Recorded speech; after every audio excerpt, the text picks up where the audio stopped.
ভিডিওটি ক্লিক করার জন্য বেঙ্গল কোচিং 09 চ্যানেলের পক্ষ থেকে তোমাদের সকলকে স্বাগত। যে সমস্ত ছাত্র এবং ছাত্রীরা যারা মাধ্যমিকে এবার পরীক্ষা দিয়েছো কিন্তু তোমরা আনসাকসেসফুল অর্থাৎ ড্রপ আউট বা ফেল হয়েছো, তো তোমাদের অনেকের প্রশ্ন রয়েছে যে বিশেষ করে যে মাধ্যমিক পরীক্ষা পরের বছর যদি দিতে যায় সেক্ষেত্রে তোমাদের কি সব সাবজেক্ট এক্সাম দিতে হবে নাকি যেগুলো শুধু ফেল করেছো সেই সাবজেক্টের এক্সামগুলো দিতে হবে। এই ভিডিওটা তারাও শুধু দেখো যারা 2-1 বছর আগে মাধ্যমিক পরীক্ষাতে ফেল করেছো, পড়াশোনা বাদ দিয়েছো, কিন্তু চাইছো যে আবার পুনরায় তোমরা পরীক্ষা দিতে। তো তোমাদের জন্য এই ভিডিওটা গুরুত্বপূর্ণ হতে চলেছে। তো দেখো যারা মাধ্যমিকে ফেল করেছো, তোমরা চাইছো যে পরের বছর এক্সাম দিতে, সেক্ষেত্রে তোমরা কটি সাবজেক্টে পরীক্ষা দেবে? শুধুমাত্র যেগুলিতে পাস করেছো সেগুলি বাদ দিয়েও যেগুলো ফেল করেছো সেগুলি, নাকি শুধুমাত্র যেগুলি ফেল করেছো সেগুলি? তো দেখো আরও বেশ কিছু প্রশ্ন রয়েছে, যেমন তোমাদের প্রজেক্ট জমা দিতে হবে কি না, পুনরায় তোমাদেরকে স্কুলে ভর্তি হতে হবে কি না, কীভাবে তোমরা ভর্তি যদি না হতে হয় তাহলে কি করতে হবে, তোমাদের সমস্ত এবং তোমাদের যে কোশ্চেন প্যাটার্নটা কেমন হবে সমস্ত কিছুটা তোমাদেরকে আমি আলোচনা করব এই ভিডিওতে। তো ভিডিওটি প্রথম থেকে দেখো এবং ভালো লাগলে অবশ্যই লাইক, কমেন্ট এবং চ্যানেলটিকে সাবস্ক্রাইব করে পাশে থাকা বেল নোটিফিকেশানটি অল করে রাখতে কিন্তু একদমই ভুলবেন না। তো প্রথম যে প্রশ্ন, যে যারা ড্রপ আউট স্টুডেন্ট বা মাধ্যমিকে ফেল করেছে, তোমরা চাইছো যে পরের বছর তোমাদের এক্সাম দিতে মাধ্যমিকে, তো তোমাদেরকে স্কুলে ভর্তি হতে হবে কিনা। দেখো তোমাদেরকে স্কুলে ভর্তি হতে হবে না, তবে স্কুলে যে সময় মাধ্যমিকের ফর্ম ফিল আপ হয়, ঠিক আছে, মাধ্যমিক রেজিস্ট্রেশনের যে ফর্ম ফিল আপ হয় সেই সময় তোমাদেরকে কিন্তু ফর্ম ফিল আপ করতে হবে।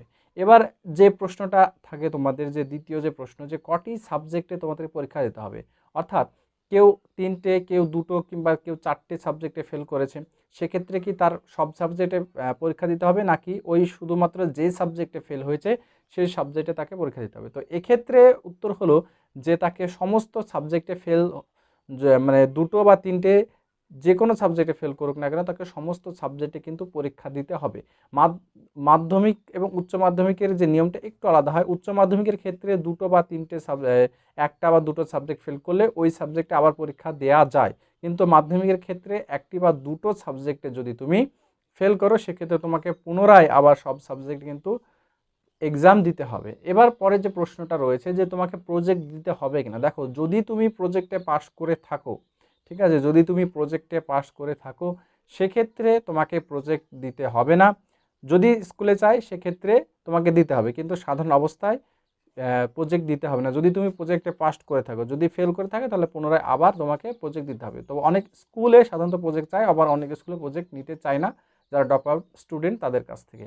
এবার যে প্রশ্নটা আসে সেই প্রশ্নটা হচ্ছে যে যারা পুরনো স্টুডেন্ট অর্থাৎ একবার মাধ্যমিকে ফেল করেছে এবং যারা নতুন যে ক্যান্ডিডেট তাদের সঙ্গে যখন মাধ্যমিক পরীক্ষা হবে তাদের প্রশ্ন প্যাটার্নটা কেমন হবে, একই প্রশ্ন হবে নাকি আলাদা প্রশ্ন হবে। দেখো এতদিন পর্যন্ত যারা মাধ্যমিকে 1 বছর ফেল করেছে এবং পরে আবার নতুনভাবে পরীক্ষা দিয়েছে, সেক্ষেত্রে সিলেবাস যেহেতু এক ছিল সেহেতু তোমাদের পরীক্ষার এক্সাম কিন্তু যে প্যাটার্ন প্রশ্ন একই রকম ছিল। কিন্তু এবছর শুরু হচ্ছে কি, মাধ্যমিকের যে শুরু হচ্ছে এর 2-1 বছর এবছর থেকে, সেটা হচ্ছে সেমিস্টার পদ্ধতি। তো সেমিস্টার পদ্ধতিতে শুরু হওয়ার ক্ষেত্রে এখন কেমন হবে সেটাই দেখার বিষয়। তবে সাধারণ অবস্থায় তোমরা দেখে নিও যে তোমাদের যে নতুন স্টুডেন্টের সঙ্গে তোমাদের স্টুডেন্ট মানে এক্সাম প্যাটার্ন অর্থাৎ প্রশ্ন প্যাটার্ন কিন্তু একই রকম হবে এবং একই প্রশ্ন হবে এবং একই দিনে একই স্কুলে তোমাদের কিন্তু পরীক্ষা দিতে হবে। এই ছিল তোমাদের আপডেট। এরপরে যদি তোমাদের কোনো প্রশ্ন থেকে থাকে তাহলে অবশ্যই অবশ্যই আমার কমেন্ট বক্সে এসে কমেন্ট করো, তার আমি যথাযথ উত্তর দেওয়ার চেষ্টা করব। তো ভিডিওটা এখানে শেষ করছি। সকলে ভালো থেকো, সুস্থ থাকো, ধন্যবাদ।